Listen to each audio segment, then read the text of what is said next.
সুপ্রভাত আমার প্রিয় ছাত্ররা।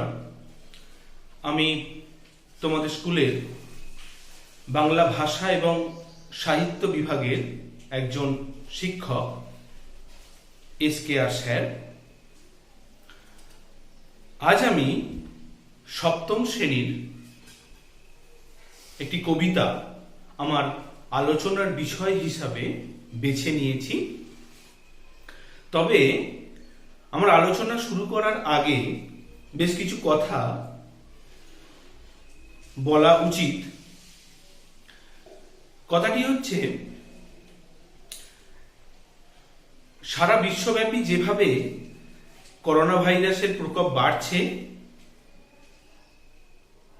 এ থেকে পরিত্রাণ পেতে গেলে আমাদের অবশ্যই প্রত্যেককে সচেতন হতে হবে এবং সরকার নির্দেশিত নিয়মাবলীগুলিকে আমাদের অক্ষরে অক্ষরে পালন করতে হবে। একটা কথা মনে রাখতে হবে, আমরা যত বেশি প্রতিরোধ করার চেষ্টা করব, তত তাড়াতাড়ি রোগটাকে নিরাময় করতে পারব। এবার আসি আমাদের আলোচনার বিষয়। আজ আমি সপ্তম শ্রেণীর একটি কবিতা আলোচনার বিষয় হিসাবে বেছে নিয়েছি। তবে এই কবিতাটা পড়তে গেলে বেশ কিছু কথা আমাদের বলতে হয়। আমি কবিতাটার নাম এখন বলছি না, কিন্তু তার আগে কিছু কথা তোমরা একটু শুনে নাও। আমরা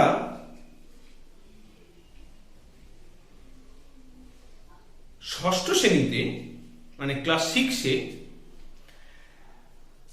গ্রাম বাংলার প্রতীক স্বরূপ বা গ্রাম বাংলার একটি বিষয় বা গ্রাম বাংলার একটি ঘটনা নিয়ে এরকম কবিতা পড়েছি।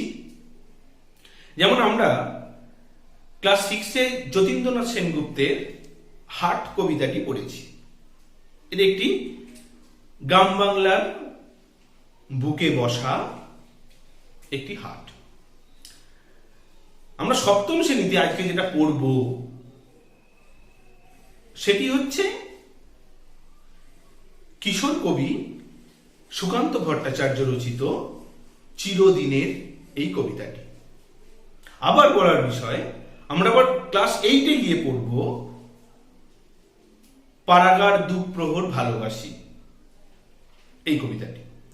আবার ক্লাস 9-এ গিয়ে পড়ব রবীন্দ্রনাথের খেয়া কবিতাটি। এই যে পল্লী বাংলার বিভিন্ন রূপকে আমরা বারে বারে কবিতায় পাচ্ছি বা পাবো, এগুলো আমাদের কিন্তু ভালো করে একটু খেয়াল রাখতে হবে এবং প্রত্যেকবার খেয়াল রাখতে হবে প্রত্যেকটা কবিতার বিষয় কিন্তু আলাদা আলাদা। আজকে আমরা সুকান্ত ভট্টাচার্য রচিত যে চিরদিনের কবিতাটি পড়ব। এই কবিতাটি একটি পল্লী বাংলার বাই বঙ্গমাতা তথা বঙ্গ প্রকৃতির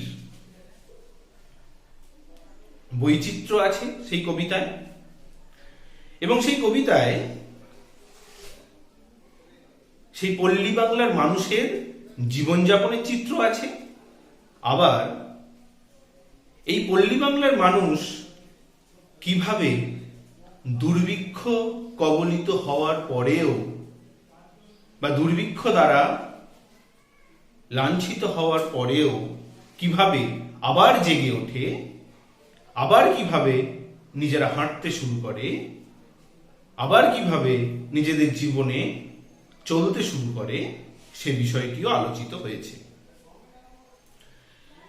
তবে চিরদিনের কবিতাটি পড়ার আগে আমরা অবশ্যই একটি কবিতা পড়তে গেলে যেটি করা দরকার সেটি হচ্ছে কবি পরিচিতি সম্পর্কে আমাদের একটু জানতে হবে।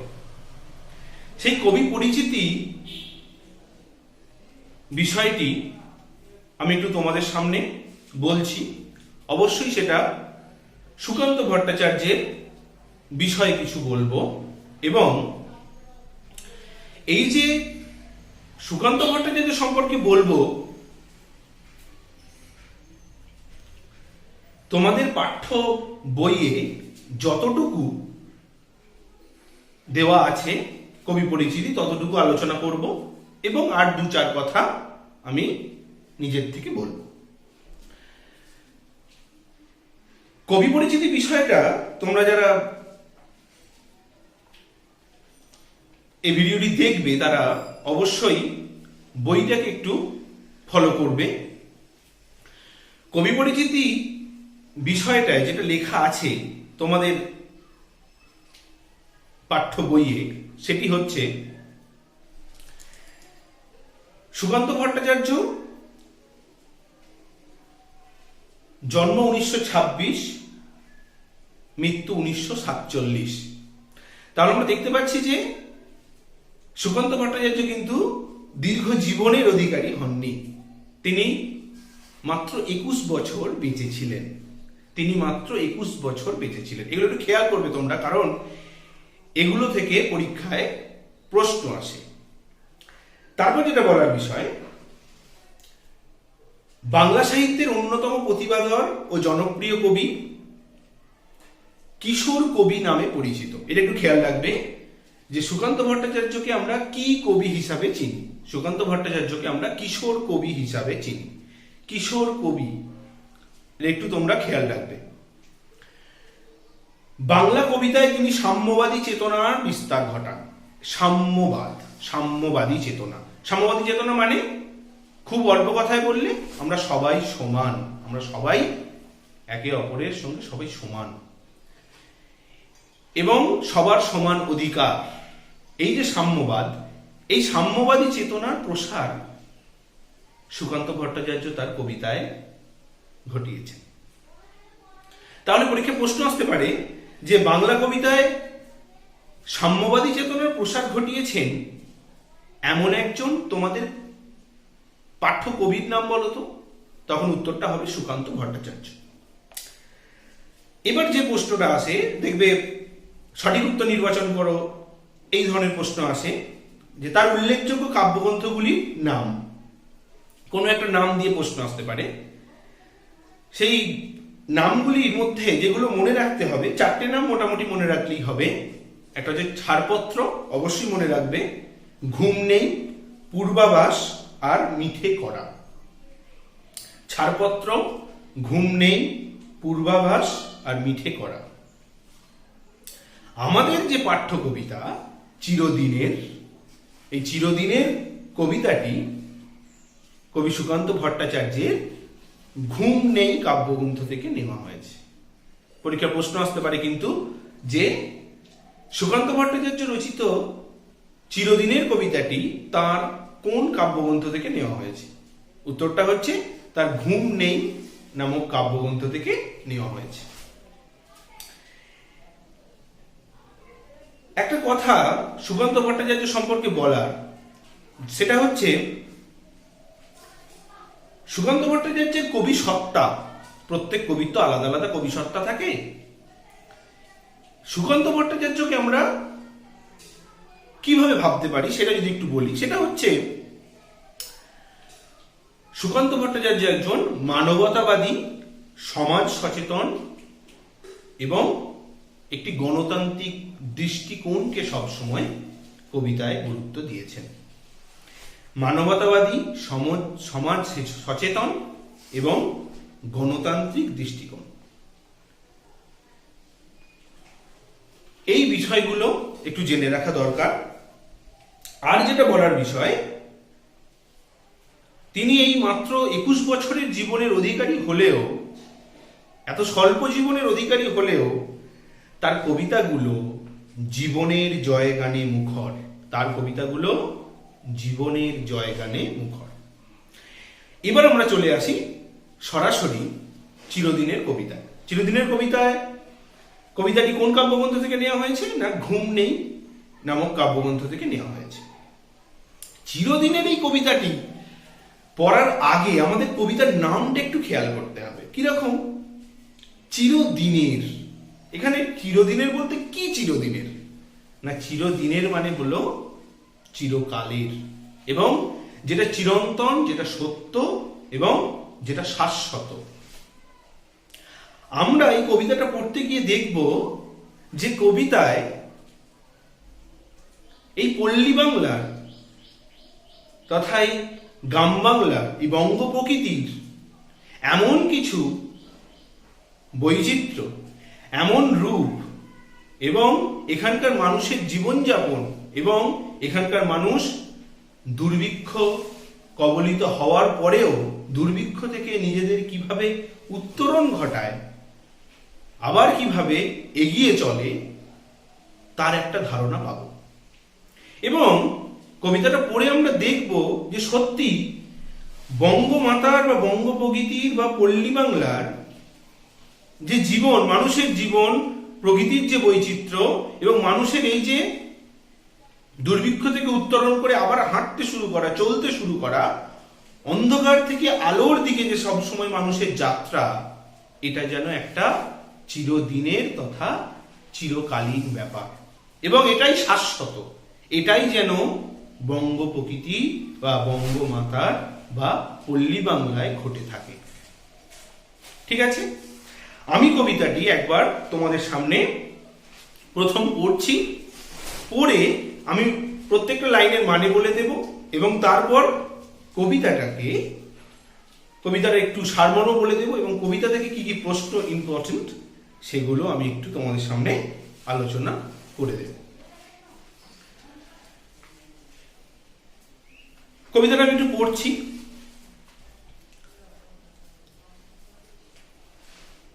চিরদিনের, সুকান্ত ভট্টাচার্য। এখানে বৃষ্টিমুখর লাজুক গায়ে এসে থেমে গেছে ব্যস্ত ঘড়ির কাঁটা। সবুজ মাঠেরা পথ দেয় পায়ে পায়ে, পথ নেই তবু এখানে যে পথ হাঁটা। জোড়া দিঘি তার পারেতে তালের সারি, দূরে বাঁশঝাড়ে আত্মদানের সারা। পচা জল আর মশায় অহংকারী, নীরব এখানে অমর কিষান পাড়া। এ গ্রামের পাশে মজা নদী 12 মাস, বর্ষায় আজ বিদ্রোহ বুঝি করে। গোয়ালে পাঠায় ইশারা সবুজ ঘাস, এ গ্রাম নতুন সবুজ ঘাগরা পড়ে। রাত্রি এখানে স্বাগত সান্ধ্য শাঁখে, কিষানকে ঘরে পাঠায় যে আলপথ। বুড়ো বটতলা পরস্পরকে ডাকে, সন্ধ্যা সেখানে জড়ো করে জনমত।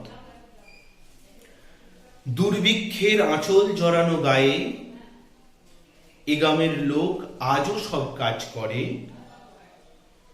কৃষক বধূরা ঢেঁকিকে নাচায় পায়ে, প্রতি সন্ধ্যায় দ্বীপ জ্বলে ঘরে ঘরে। রাত্রি হলেই দাওয়ার অন্ধকারে ঠাকুমা গল্প শোনায় যে নাতনিকে, কেমন করে সে আকালেতে গতবারে চলে গেল লোক দিশেহারা দিকে দিকে। এখানে সকাল ঘোষিত পাখির গানে, কামার কুমোর তাঁতি তার কাজে জোটে। সারাটা দুপুর ক্ষেতের চাষির কানে একটানা তার বিচিত্র ধ্বনি ওঠে। হঠাৎ সেদিন জল আনবার পথে কৃষক বধূ সে থমকে তাকায় পাশে। ঘুমটা তুলে সে দেখে নেয় কোনো মতে, সবুজ ফসলে সুবর্ণ যুগ আসে। এত সুন্দর একটা কবিতা, এই কবিতাটিকে এত কম সময়ের মধ্যে পড়ানো যায় না, কিন্তু তবু আমাদেরকে চেষ্টা করতে হবে, আমাদের পড়ে নিতে হবে। স্কুল খোলার পর বিষয়টি ক্লাসে আরো ভালো করে আলোচনা করতে হবে। মোট 8টি স্তবক আছে, এবং পংক্তি সংখ্যা, লাইন আছে বলতে পারি 32টি। এবার আমি কবিতাটা পড়ে তোমাদেরকে একটু মানেটা বলার চেষ্টা করি। এখানে বৃষ্টিমুখর লাজুক গায়ে এসে থেমে গেছে ব্যস্ত ঘড়ির কাঁটা। আচ্ছা, এখানে বৃষ্টিমুখর লাজুক গায়ে, তোমরা যদি শব্দার্থে যাও দেখতে পাবে বৃষ্টিমুখর মানে হচ্ছে বৃষ্টিপতনের ধ্বনিপূর্ণ বা ধ্বনিপূর্ণ বৃষ্টিপতন। আমরা দেখতে পাচ্ছি যে কবি এখানে গ্রাম বাংলা বা পল্লী বাংলাকে বলছেন যে আমাদের গ্রাম বাংলা হচ্ছে একটি বৃষ্টিমুখর লাজুক প্রকৃতির গ্রাম। আমাদের পল্লী বাংলা আসলে বৃষ্টিমুখর লাজুক প্রকৃতির। কেন বৃষ্টিমুখর? না এখানে নাকি বৃষ্টিপতনের যে শব্দ, সেই বৃষ্টিপতনের শব্দে সবসময় যেন গ্রামটা মুখরিত হয়ে থাকে এবং বঙ্গ প্রকৃতির বুকে নেমে আসা বর্ষাকে যেন বঙ্গ প্রকৃতি সাদরে গ্রহণ করেছে এবং যেন মনে হচ্ছে বঙ্গ প্রকৃতি বর্ষার জলে নিজেকে পুষ্ট করে নিয়ে বা নিজের সবুজ গাছগাছালিকে আরো বেশি সজল মনে হচ্ছে, আরো বেশি উজ্জ্বল মনে হচ্ছে এবং যেন মনে হচ্ছে যে এই বঙ্গ প্রকৃতি যেন লাজুক প্রকৃতির হয়ে গেছে। এবং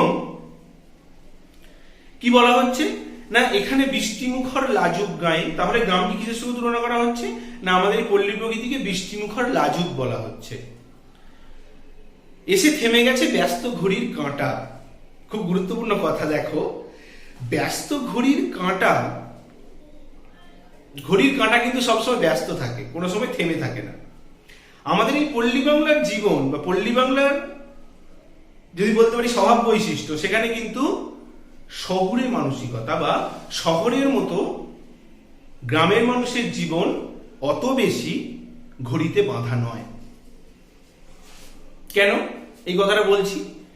না আমাদের এই বঙ্গমাতার যারা সন্তান, বঙ্গ প্রকৃতির কোলে বড় হওয়া যারা মানুষ বা পল্লী বাংলার মানুষ অত বেশি সময়কে গুরুত্ব দিয়ে চলে না। তারা সবসময় কিসে চলে? না একটা কর্মমুখর পরিবেশের মধ্যে দিয়ে নিজের স্বাচ্ছন্দ্যে চলে। কিরকম? আমরা পড়েছি, যদি বলি একটি কবিতা তোমরা অবশ্যই জানবে, আমরা চাষ করি আনন্দে, মাঠে মাঠে বেলা কাটে সকাল হতে সন্ধে। একটা জিনিস খেয়াল করে দেখো, এখানে কিন্তু মাঠে মাঠে বেলা কাটে কোনো সময় দেওয়া নেই। সকাল থেকে সন্ধে আমরা কর্মমুখর, সকাল থেকে সন্ধে কাজ করে যাই। এখানে বঙ্গ প্রকৃতির, ঠিক বঙ্গ প্রকৃতির কোলে বড় হওয়া মানুষ ও পল্লী বাংলার মানুষ অত বেশি সময়ের মধ্যে গণ্ডিবদ্ধ নয়। তারা সময়কে ততটা গুরুত্ব দিচ্ছে না, কিন্তু তারা সবসময় কর্মমুখর। এবং কবি এই জন্যই বলছেন যে এখানে বোধহয় ঘড়ির কাঁটা যেটা ব্যস্ত খুব, সে কিন্তু এখানে এসে থেমে গেছে। মানে এখানে শহরের মানুষের মতো বা শহরের মতো মানুষের মধ্যে এত চাঞ্চল্য বা তাড়াহুড়ো নেই, এটা বলা হচ্ছে। সবুজ মাঠেরা পথ দেয় পায়ে পায়ে, পথ নেই তবু এখানে যে পথ হাঁটা। তাহলে এই গ্রাম, এই বঙ্গ প্রকৃতি বা এই পল্লী বাংলার কারা পথ দিচ্ছে পায়ে পায়ে? না সবুজ মাঠগুলো যেন আমাদেরকে, এই সবুজ মাঠগুলো ধরে গেলেই যেন আমরা পৌঁছে যাব সেই পল্লী বাংলায়। এখানে সবুজ মাঠগুলোই যেন আমাদের পায়ে পায়ে পথ দেখিয়ে দিচ্ছে। পথ নেই তবু এখানে যে পথ হাঁটা। এখানে মানে বলা হচ্ছে যে এই পল্লী বাংলায় যেন কোনো পথ নেই, কিন্তু তবু মানুষ এখান দিয়ে চিরকাল পথ হেঁটে যাচ্ছে। আমরা দেখতে পাবো যে, তোমরা খেয়াল করবে বা যারা গ্রামের দিকে আছো বা যারা গ্রাম সম্বন্ধে জানো, তারা দেখবে যে গ্রামের চলাচলের জন্য নির্দিষ্ট পথ কিছু কিছু থাকে, কিন্তু শহরের মতো কিন্তু অত একেবারে নির্দিষ্ট কিছু পথ গ্রামে সেইভাবে থাকে না। গ্রামের মানুষের, বা আমরা বলতে পারি পল্লী বাংলার এটা একটা বৈশিষ্ট্য। জোড়া দিঘি তার পাড়েতে তালের সারি, দূরে বাঁশঝাড়ে আত্মদানের সারা। এবার দেখো, গ্রাম বলতে গেলে দিঘি থাকবে, তাল গাছ থাকবে, এগুলো যেন গ্রামের প্রতীক, চিহ্ন। এখানে ঠিক একইভাবে জোড়া দিঘিটা, এই যে জোড়া দিঘি মানে এটা বলা হচ্ছে, যে দিঘির নাম বলা হচ্ছে, তারপরেতে তালের সারি। দেখবে যে দিঘির পাড়েই কিন্তু সবসময় তাল গাছগুলো বেশি থাকে, এটা একটা বৈশিষ্ট্য। এবং জোড়া দিঘি, বড় বড় দিঘি এবং তাল গাছের সারি যেন পল্লী বাংলাকে চিনতে সাহায্য করে, সেটা যেন পল্লী বাংলার একটা প্রতীক চিহ্ন। দূরে বাঁশঝাড়ে আত্মদানের সারা। আত্মদানের সারা মানে, আত্মদান মানে না পরার্থে নিজের জীবন যে দান করে, পরার্থে মানে পরের জন্য যে নিজের জীবন দান করে, সেটা হচ্ছে আত্মদান।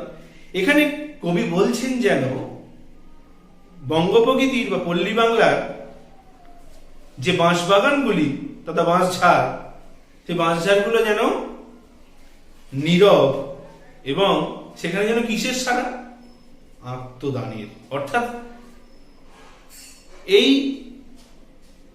বাঁশঝাড়গুলিতে যেন কবি একটি শান্তি লাভ করেন, এবং বাঁশঝাড়গুলো যেন পরার্থে নিজের জীবনকে উৎসর্গ করে দেয়। পচা জল আর মশায় অহংকারী, নীরব এখানে অমর কিষান পাড়া। এখানে গ্রাম বাংলার যে পচা জল বা যে জলা জায়গাগুলো, সেই জলা জায়গায় জল এবং মশা অহংকারী, মানে পচা জল যেখানে আছে সেখানে মশা তার নিজের তাণ্ডবকে বাড়াবে এবং সে রোগও ছড়াবে। এখানে মশা প্রচন্ড অহংকারী হয়ে উঠছে, এবং ফলে কি হচ্ছে না, পচা জল আর মশার অহংকারটা গ্রাম বাংলার মানুষকে রোগে জর্জরিত করছে। গ্রাম বাংলার মানুষ মশার অত্যাচারে বলা যায় তাদের রোগ ব্যাধিতে স্বভাবতই তারা নীরব প্রকৃতির হয়ে পড়েছে। মানে এখানে সাধারণভাবে গ্রাম বাংলার সাধারণ কিছু রোগের ফলে সাধারণ মানুষ যে চুপচাপ, যে নীরব, তার কথা বলা হচ্ছে। পচা জল আর মশায় অহংকারী, নীরব এখানে অমর কিষান পাড়া। এখানে বিভিন্ন রোগের জর্জরিত গ্রামের মানুষ নীরব, কিন্তু নীরব হওয়ার সত্ত্বেও কি রোগে জর্জরিত, কিন্তু তারা অমর। এই কথাটা কিন্তু খেয়াল রাখতে হবে। অমর কিষান পাড়া। কিষান পাড়া মানে কৃষক পাড়া, যে পাড়ায় কৃষক বাস করে। এ গ্রামের পাশে মজা নদী 12 মাস, বর্ষায় আজ বিদ্রোহ বুঝি করে। তাহলে এই গ্রামের পাশ দিয়ে বয়ে যাওয়া যে নদীটা, সেটা মজা নদী, মানে বুঝে যাওয়া নদী। সেই নদীতে সারা বছর জল থাকে না, এটা বৃষ্টির জলে পুষ্ট। কিন্তু যেহেতু আমরা কবিতায় বর্ষাকালের বর্ণনা পাচ্ছি, ফলে বলতে পারি বর্ষার জলে পুষ্ট হয়ে নদীগুলো আজকে বোধহয় বিদ্রোহ করতে পারে, মানে দুকুল ছাপিয়ে নিজের জলকে ছড়িয়ে দিতে পারে। ফলে কিসের সম্ভাবনা থাকতে পারে? বন্যা। কিন্তু সেই বন্যার আমরা এখনো কোনো কথা জানতে পারছি না। কি বলা আছে না, বর্ষায় আজ বিদ্রোহ বুঝি করে, মানে মানুষের মধ্যে কিন্তু একটা ভয় আছে যে এই যে মজা নদীটা, সে কিন্তু বর্ষার জলে নিজেকে পরিপূর্ণ করে যে কোনো সময় বিদ্রোহ করতে পারে। মানে জীবনে মানুষ ভয়ে আছে যে হয়তো কখনো বা বন্যা আসতে পারে। গোয়ালে পাঠায় ইশারা সবুজ ঘাস, এ গ্রাম নতুন সবুজ ঘাকড়া পড়ে। এখানে দেখো, ইশারা মানে হচ্ছে সংকেত দেওয়া। গোয়ালে সবুজের সংকেত দেওয়া মানে কি না, বর্ষার জলে পুষ্ট হয়ে ঘাস তথা গাছগাছালি যে নতুন জীবন ফিরে পায় গ্রীষ্মের দাবদাহের পর, এবং সমস্ত জায়গায় যে ঘাসে ভরে ওঠে সেই ঘাসের খবরটা, ঘাসের ইঙ্গিতটা যেন গোয়াল অবধি পৌঁছে গেছে, সেটা বলা হচ্ছে। এগাম নতুন সবুজ ঘাগরা পরে। ঘাগরা কি ধরনের পোশাক? না, এক ধরনের ঢিলে পোশাক, যেটা আমাদের সাধারণত মহিলাদের পোশাক। সেই ঘাগরা আমাদের গলা থেকে, যেটা অবশ্যই একদম মাটি, একদম পা পর্যন্ত যেটা ঝুলতে থাকে এবং পুরোটাই ঢাকা। এখানে ঘাগরাটা কেন ব্যবহার করা হলো শব্দটা? না, সবুজ ঘাগরা। কেন সবুজ ঘাগরা? না, নতুন সবুজ ঘাগরা এই কারণেই, বর্ষার জলে পুষ্ট হয়ে গ্রামের সবুজ গাছগাছালি আরো বেশি সবুজ হয়ে ওঠে এবং তারা আরো বেশি প্রাণবন্ত হয়ে ওঠে এবং সমস্ত দিক যেগুলো গ্রীষ্মের দাবদাহের ফলে সমস্ত গাছপালা যেগুলো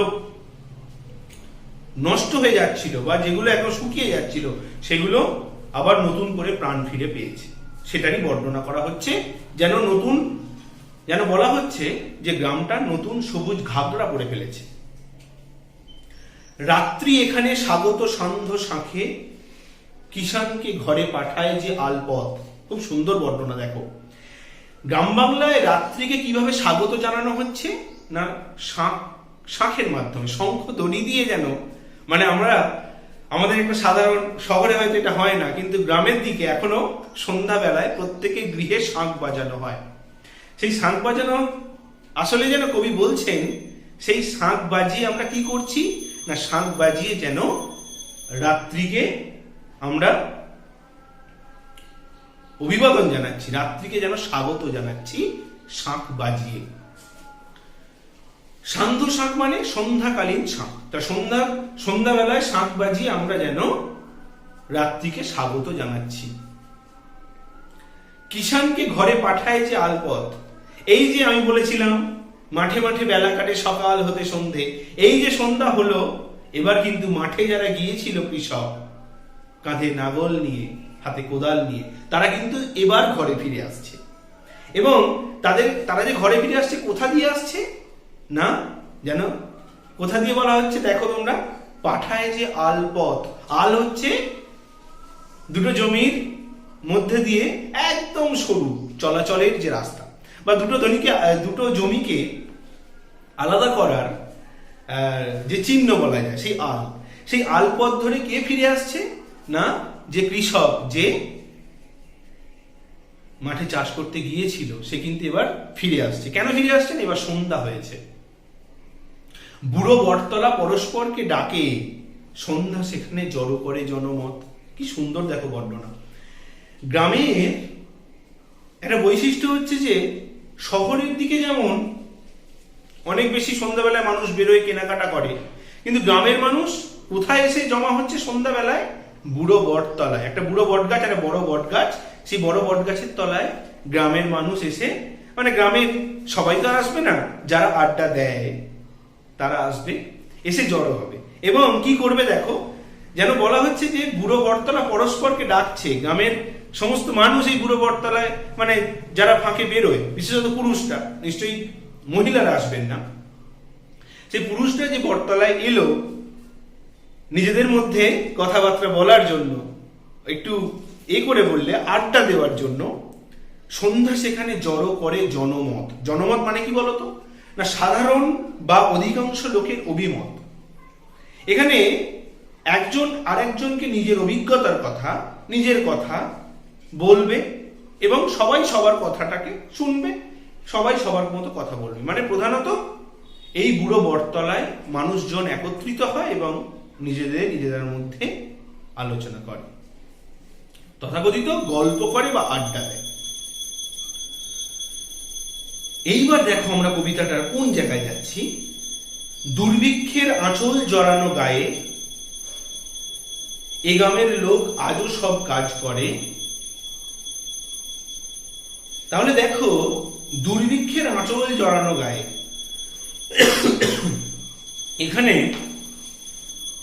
এখানে দুর্ভিক্ষ বলতে আমরা গ্রাম বাংলার মানুষের যেন একটি সাধারণ কিছু, মানে গ্রাম বাংলার সঙ্গে এই দুর্ভিক্ষ কথাটা যেন একত্রিতভাবে জড়িত। কেন না, আমরা যদি ইতিহাস দেখি দেখব যে 1943 খ্রিস্টাব্দ তথা 1350 সালের যে দুর্ভিক্ষ, সেই দুর্ভিক্ষের কথা আমরা এখানে পাচ্ছি।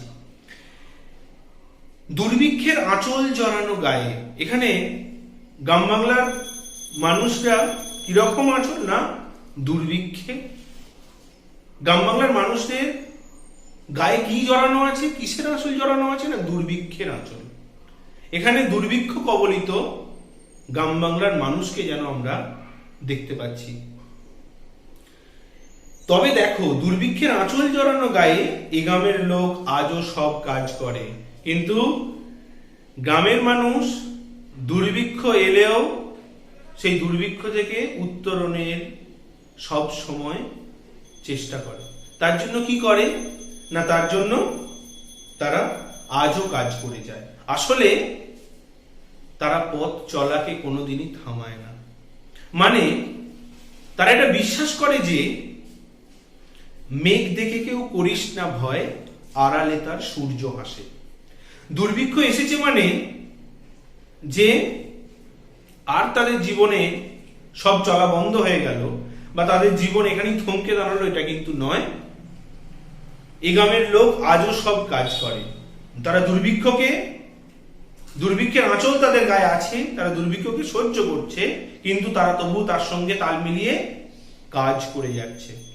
এবং তারা কাজ করে যাচ্ছে, এই যে এই গ্রামের লোক আজও সব কাজ করে, এই কাজ করার মধ্যে দিয়ে আসলে গ্রামের মানুষের কর্মমুখরতাকে বা কর্মচাঞ্চল্যকে বর্ণনা করা হচ্ছে। যে এখানকার গ্রাম বাংলার মানুষ দুর্ভিক্ষ এলেও তা থেকে সবসময় উত্তরণের চেষ্টা করে, তারা সবসময় অন্ধকার থেকে আলোর দিকে যাওয়ার চেষ্টা করে, সেই কথাটা বলা হচ্ছে। কৃষক বধূরা ঢেকিকে নাচায় পায়ে, প্রতি সন্ধ্যায় দ্বীপ জ্বলে ঘরে ঘরে। কৃষক বধূরা হচ্ছে, আমরা বলতে পারি, বঙ্গমাতার একটি যেন রূপক, বঙ্গমাতার প্রতীক যেন এই কৃষক বধূরা, যারা কি করছে, অত্যন্ত পরিশ্রম করে ঢেকি মানে হচ্ছে চাল, এই ধান থেকে চাল বের করার একটি যন্ত্র বলতে পারি, যেটাকে পায়ে একজন ঢেকির এদিকে দাঁড়িয়ে পায়ে করে টিপ দেয় এবং ঢেকির উল্টো দিকে ধানগুলো দেওয়া থাকে এবং সেটা এদিক থেকে গিয়ে আঘাত করার পরে কি হয় না, ধান থেকে চাল বেরিয়ে আসে। তাহলে ঢেকিতে তারা ধান বলতে পারি যেন ঢেকির মাধ্যমে তারা ধানকে ভানাচ্ছে। কৃষক বধূরা ঢেকিকে নাচায় পায়ে, প্রতি সন্ধ্যায় দ্বীপ জ্বলে ঘরে ঘরে। এবং প্রত্যেক দিন সন্ধ্যাবেলায় গ্রামের মানুষ নিজের ঘরে দ্বীপ তথা প্রদীপ জ্বালিয়ে দেয়। রাত্রি হলেই দাওয়ার অন্ধকারে ঠাকুমা গল্প শোনায় যে নাতনিকে। খুব সুন্দর কথা।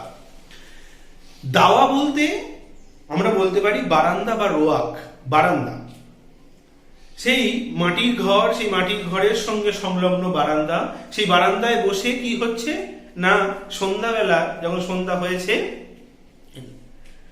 সেই সন্ধ্যার সময় ঠাকুমা তার নাতনিকে গল্প শোনাচ্ছে।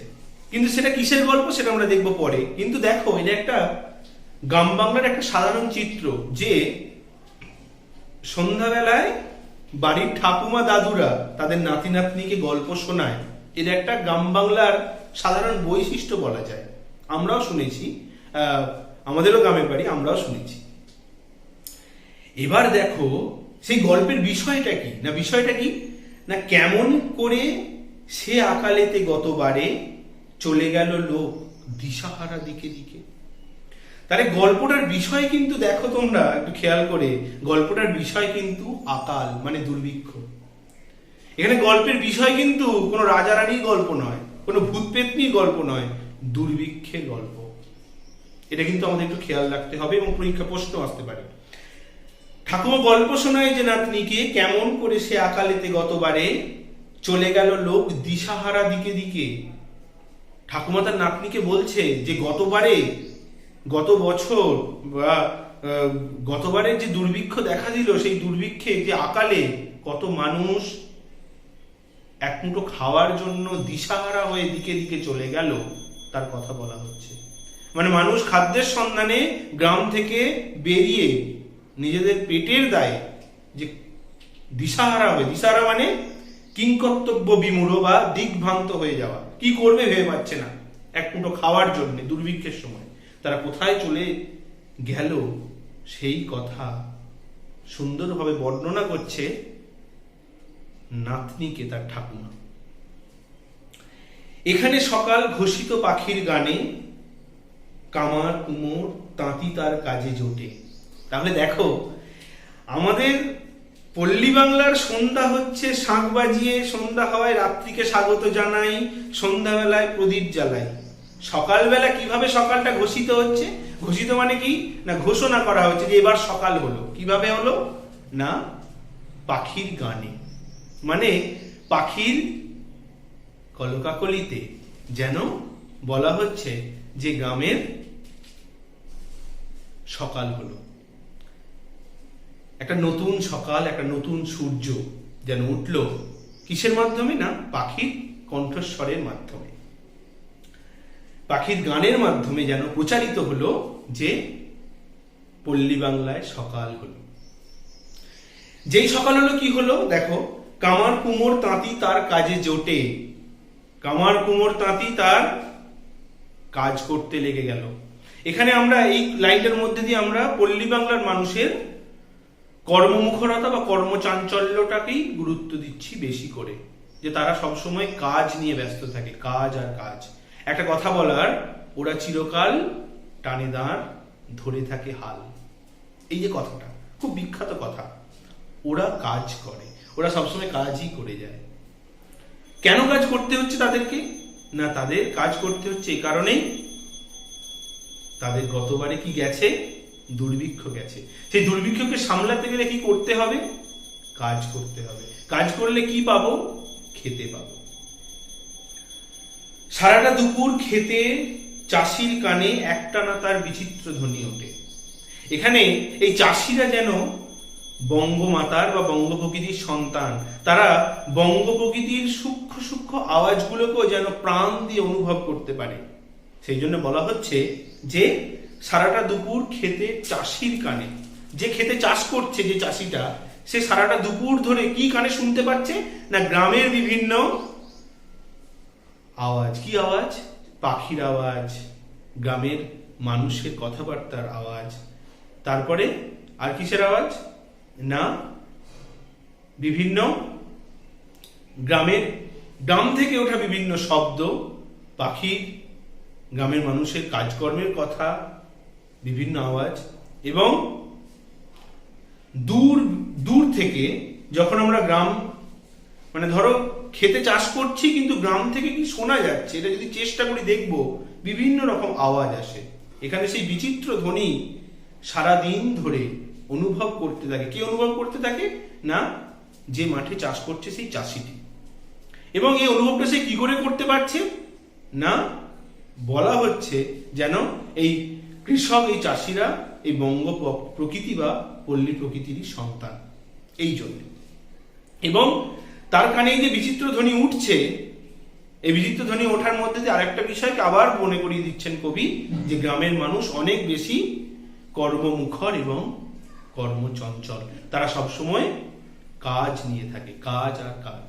কেন কাজ? আবার বলি, নিজেদেরকে আরো ভালো জায়গায় নিয়ে যাওয়া, অন্ধকার থেকে আলোর দিকে, দুর্ভিক্ষ থেকে নিজেদেরকে উত্তরণ করে নিজেদেরকে একটা স্বপ্নের জগতে নিয়ে যেতে। হঠাৎ সেদিন জল আনবার পথে কৃষক বধূ সে থমকে তাকায় পাশে, ঘোমটা তুলে সে দেখে নেয় কোনো মতে সবুজ ফসলে সুবর্ণ যুগ আসে। এখানে দেখো, হঠাৎ সেদিন জল আনবার পথে, এখানে বোঝা যাচ্ছে যে গ্রামের বধূ যারা আমরা বলছি যে বঙ্গমাতার প্রতীক, সেই বঙ্গমাতার প্রতীক বধূরা দিঘি থেকে হোক, পুকুর থেকে হোক, কলসি করে যখন জল নিয়ে আসছে বাড়িতে, জল আনবার পথে কৃষক বধূ থমকে তাকায় পাশে। এখানে কেন সে থমকে তাকাচ্ছে পাশে? মনের মধ্যে একটা আশা। কি আশা? না, পরের লাইনই বলা আছে, ঘোমটা তুলে সে দেখে নেয় কোনো মতে। সে গ্রামের মানুষ, গ্রামের কৃষক বধূ, সে তার মাথায় ঘোমটা আছে, ঘোমটা অনেকটা টানা। সেই ঘোমটা দিয়ে সে কোনো মতে দেখে নেওয়ার চেষ্টা করে। কি চেষ্টা করে? সবুজ ফসলে সুবর্ণ যুগ আসে, গোটা মাঠ সবুজ ফসলে ভরে উঠেছে, বাড়িতে আবার গোলা ভরা ধান আসবে, আবার আমাদের শুভ দিন আসবে, আবার আমাদের সুবর্ণ যুগ আসবে। এই আশা এসে ঘোমটার তলা দিয়েও দেখে নেওয়ার চেষ্টা করে, যে এটা ভাববার চেষ্টা করে যে আবার আমাদের শুভ দিন আসবে, আমরা আবার দুর্ভিক্ষ থেকে নিজেদেরকে উত্তরণ করে আমরা আবার আলোর দিকে যেতে পারবো। এখানে সেই কথাটাই বলা হচ্ছে যে ঘোমটা তুলে সে দেখে নেয় কোনো মতে, সবুজ ফসলে সুবর্ণ যুগ আসে, গোটা মাঠ সবুজ ফসলে ভরে উঠেছে এবং আমাদের সুবর্ণ যুগ এসেছে। মানে আমরা আলোর দিকে যেতে চলেছি, আমরা একটা সোনার যুগ তথা সুন্দর জীবনের দিকে যেতে চলেছি। আমরা দুর্ভিক্ষকে অতিক্রম করতে পেরেছি, দুর্ভিক্ষকে জয় করতে পেরেছি, আমরা আবার একটা যেন নতুন সূর্যকে দেখতে পাচ্ছি। এটা হচ্ছে, আমি কবিতাটা এতক্ষণ ধরে তোমাদের সামনে প্রত্যেকটা লাইন ধরে ধরে বললাম, নিজের মতো করে ব্যাখ্যা করলাম। তোমরা অবশ্যই তোমরা তোমাদের মতো করে এটাকে আলোচনা করতে পারো, যে যেরকম করে করে আলোচনা করতে পারো, কোনো বিষয়ে কোনো এখানে আপত্তি নেই, কারণ কবিতা নিজের মতো করে আলোচনা করাই যায়। তবে কবিতাটা বলার আগে, যে কবিতাটা বলার পরে যেটা বলার বিষয়, এই কবিতাটায় যেটা বলা হচ্ছে সেটা হচ্ছে,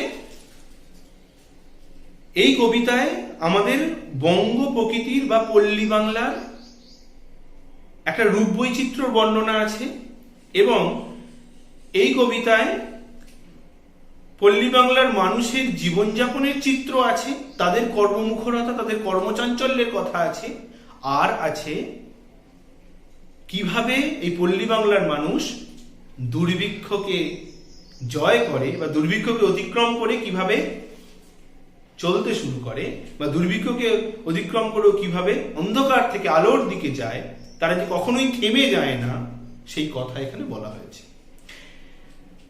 এই কবি যে আমি যতখানি পড়ালাম, তোমরা যদি শোনো, শুনে নিজেদের মতো করে একটি সরলার্থ লিখে নেবে।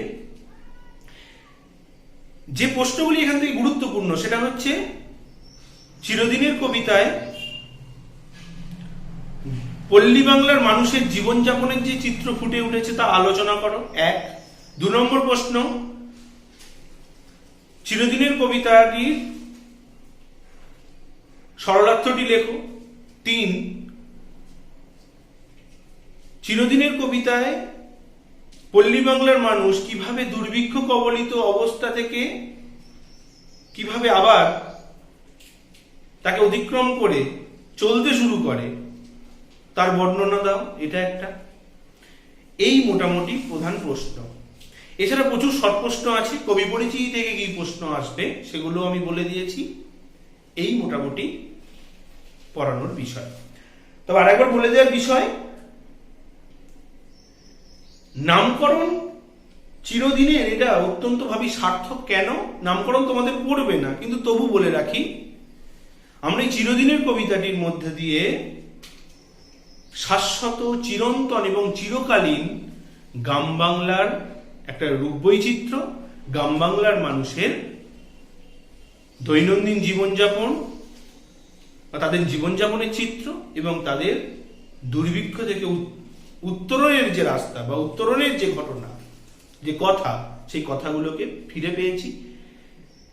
সেই কথাগুলোকে আমরা আলোচনা করে এটাই বুঝতে পারলাম যে কবিতাটার নামকরণ একদম সার্থক হয়েছে এই কারণেই, কারণ যে বিষয়গুলোকে এখানে বলা হয়েছে, রূপবৈচিত্র্য, গ্রাম বাংলার মানুষের জীবনযাপন এবং দুর্ভিক্ষ থেকে উত্তরণ, এগুলো যেন গ্রাম বাংলার মানুষের মজ্জায় মজ্জায় অবস্থান করছে। মানে গ্রাম বাংলা মানে এরকমই হয়, এটাই চিরদিনের, এটাই চিরকালের, এটাই শাশ্বত, এটাই চিরন্তন, এটাই হয়ে থাকে পল্লী বাংলার বুকে বেঁচে থাকা মানুষদের সঙ্গে। ঠিক আছে, আজ এই পর্যন্ত। আমি স্কুল খোলার পর এই বিষয়টাকে আরো ভালো করে অন্তত 2-3টে ক্লাসে আলোচনা করার চেষ্টা করব। ধন্যবাদ সকলকে। সবাই ভালো থেকো, সুস্থ থেকো।